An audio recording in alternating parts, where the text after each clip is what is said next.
नमस्कार. आईचे प्रेम गंगेच्या त्या निर्मळ धारेसारखे असते, जे कोणत्याही अटीशिवाय अखंड वाहत राहते. स्मृतींच्या पटलावरून आज आपण अशीच एक गाथा घेऊन आलो आहोत, जिथे चा विसर्जन होते आणि उरतो तो केवळ निस्वार्थ अनुराग. या गंगेच्या या पावन दर्शनासोबत मी तुम्हाला सुप्रसिद्ध लेखक राजेश चंद्रानी मदनलाल जैनजी यांच्या लेखणीतून जन्मलेली एक मर्मस्पर्शी गाथा ऐकवतो. माझी आई. माझी आई, तिचे माझ्यावर किती अफाट प्रेम आहे. दिनांक 19 डिसेंबर 2019, जेव्हा आई या जगात आपल्या सोबत होती. सुरुवातीपासूनच सुरुवात करणे योग्य ठरेल. जेव्हा मी बालपणाकडून समजूतदारपणाकडे वळलो, तेव्हा मला माझे घर आनंदाने भरलेले दिसले. त्या भरल्या कुटुंबात मला आईचे सानिध्य सर्वात जास्त प्रिय होते. तिची माया हीच माझी मोठी शक्ती होती. घरात भावंडेही होती आणि माझ्या आईला सर्व सांभाळावे लागत असे. मुले, कुटुंब, समाज आणि धर्म या सर्व जबाबदाऱ्यांचा ती योग्य समतोल साधत असे.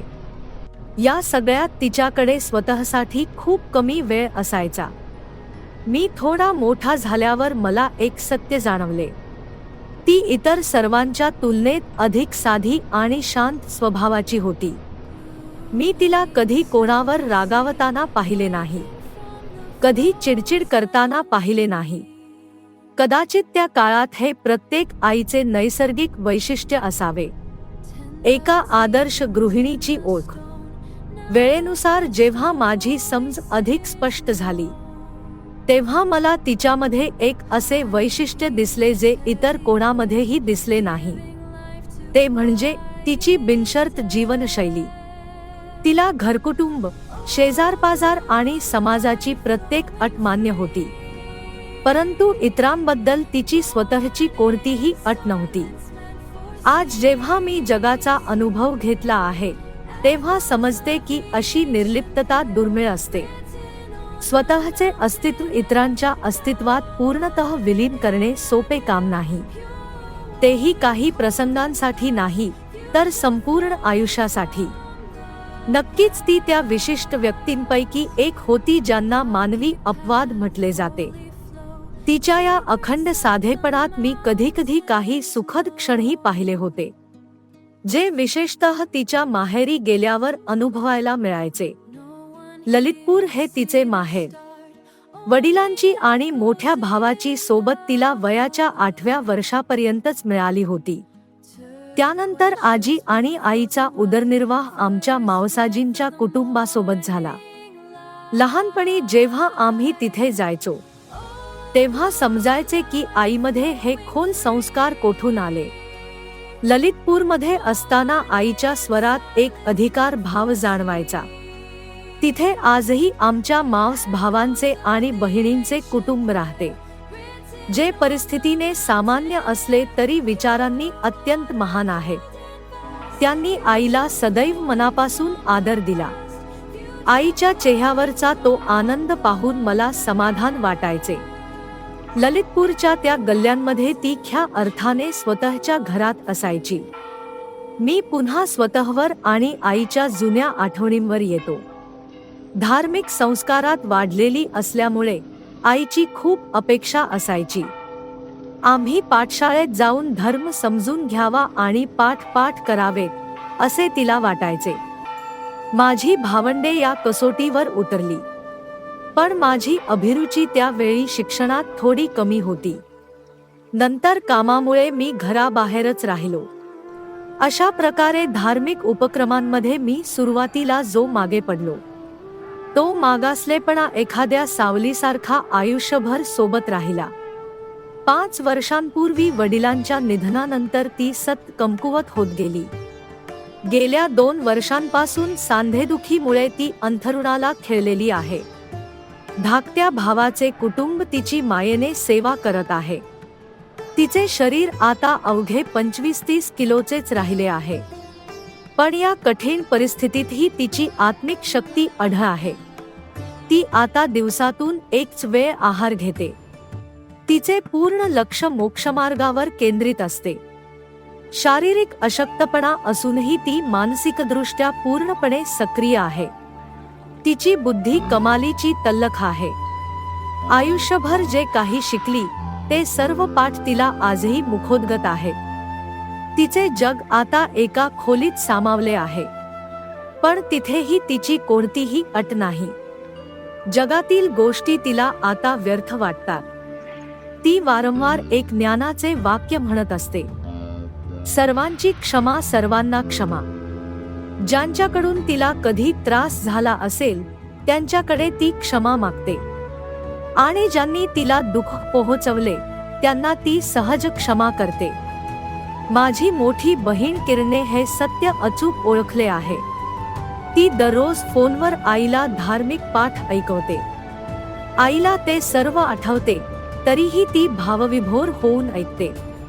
मी म्हटल्याप्रमाणे धार्मिक दृष्टीने मी तिचा मागे पडलेला मुलगा आहे. लांब राहत असल्यामुळे मला तिची प्रत्यक्ष सेवा करता येत नाही. सुमारे 2 महिन्यांपूर्वी मनात एक सुंदर विचार आला की जर मी ही तिला पाठ ऐकवले तर तिचा आनंद वाढेल.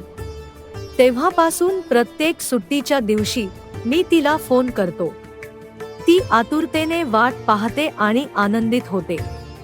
संवादादरम्यान ती मला वेगवेगळे पाठ ऐकवण्याचा आग्रह करते. गेल्या 2 आठवड्यांपासून तिला एक विशेष इच्छा आहे. ती माझ्याकडून भक्तामर स्तोत्र ऐकू इच्छिते. संस्कृत श्लोकांचे शुद्ध उच्चारण करणे हे माझ्यासाठी एक आव्हान आहे.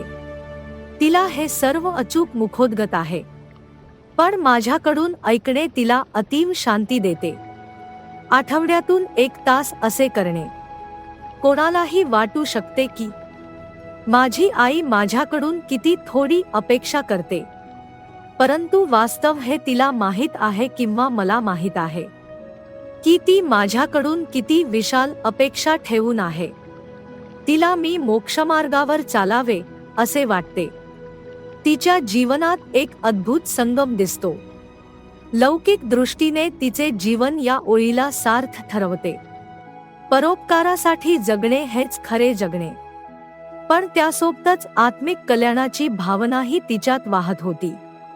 तिने आम्हाला बालपणापासूनच सदाचाराची शिकवण दिली. नंतर माझ्या दोन्ही मुलींनाही तिने हेच संस्कार दिले. तिच्या छत्रछायेखाली सुनांचे व्यक्तिमत्वही बहरले. ती सर्व नातवंडांसाठी प्रेरणास्रोत होती. ती नेहमी गंभीरतेने म्हणते, वाईटाची चर्चा केल्याने वाईट पसरते, म्हणून केवळ चांगल्या गोष्टीवर बोलल्याने वाईट मिटवता येते. आईच्या स्वभावाचे स्मरण करताना बहीण किरण म्हणते, आई नेहमी दुसऱ्यांच्या गोष्टींपासून दूर राहिली. आम्हालाही हेच शिकवले की तेरामेरा मध्ये काही नाही. हीच शिकवण आज आमची ती मौल्यवान पुंजी आहे, ज्यामुळे आम्हाला समाजात मान मिळतो. आम्ही जोडण्यावर विश्वास ठेवतो, कोणामध्ये फूट पाडत नाही. आईने आम्हाला आत्म्याच्या कल्याणाचे संस्कार दिले, जेणेकरून आम्ही जन्मरणाच्या दुःखातून मुक्त होऊ शकू. दिनांक 26 एप्रिल 2022. तिला आपल्या मुलांकडून भौतिक स्वरूपात काहीही नको होते. आम्ही सत्याचे ज्ञान मिळवावे आणि आध्यात्मिक अभिरुची ठेवावी एवढीच तिची इच्छा होती. तिची ही ममता तीर्थंकरांच्या करुणेसारखी होती, जी समस्त जीवांच्या कल्याणाची प्रेरणा देते. 26 एप्रिल 2020 रोजी आईचे महानिर्वाण झाले. कोरोनाचा तो कठीण काळ होता. तेव्हापासून आम्ही दररोज सामूहिक पाठाची परंपरा सुरू केली आहे, आणि ती परंपरा आजही अभिमानाने सुरू आहे. आम्ही हा 1 तास आईच्या त्या अंतिम इच्छेला समर्पित करतो. किरण, शोभा आणि रचना हे सातत्य टिकवून आहे. आज आईच्या स्मृतींना वंदन करत मी हे पुन्हा शेअर करत आहे. आत्ताच आपण ऐकत होतात राजेशजींनी आपल्या आईबद्दल दिलेली शब्द श्रद्धांजली. कधीही न थांबणारी एक जिवंत परंपरा. खरे प्रेम आत्म्याच्या प्रगतीतच सामावलेले आहे. आज आई भौतिकदृष्ट्या आपल्यात नाही, पण सामूहिक पाठ आईच्या त्याच भावनेला जिवंत ठेवून आहे. चांगुलपणा निवडणे हीच आईला खरी आदरांजली आहे. आज हृदय जड झाले आहे हे सांगताना की राजेशजींची धाकटी बहीण शोभाजी देखील जानेवारी 2026 मध्ये शांत झाल्या आहेत. आईच्याच मार्गावर त्या अनंत यात्रेला निघून गेल्या आहेत. आम्ही त्यांनाही भावपूर्ण श्रद्धांजली अर्पण करतो. आजच्या भागात एवढेच. धन्यवाद.